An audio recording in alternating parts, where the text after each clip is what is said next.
جتنے بھی بولو گے سنی اتنی زیادہ اس رات کو جاگ کر خالق کائنات کی یاد میں اسے راضی کریں گے۔ اب یہاں دیکھو وہ کہتے ہیں یہ رات لیلۃ البراءہ ہے، یہ رات لیلۃ النجاہ ہے، اور پھر آگے پتہ کیا کہتے ہیں؟ سحر روایات فی فضل لیلۃ البراءہ۔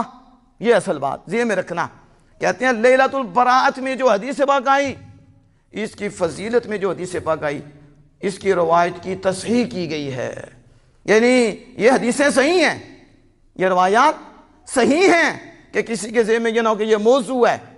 جنہوں نے ضعیف لکھی اس کے حوالے سے گفتگو کرتے ہوئے اس کے طرق زیادہ ہیں، لہذا زیادہ بازو بنے تو قوت ملتی ہے، تو جب قوت ملتی ہے تو ضعف سے اوپر ہو کر حسن لغیری کے مقام پہ پہنچ جاتی ہے، اور حسن جو حدیث ہوتی ہے وہ صحیح لغیری کے مقام کو پا جاتی ہے۔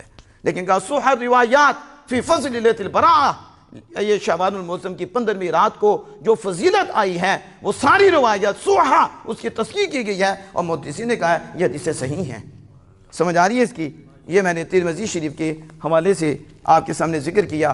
اب ہے میرے بعد سنن ابن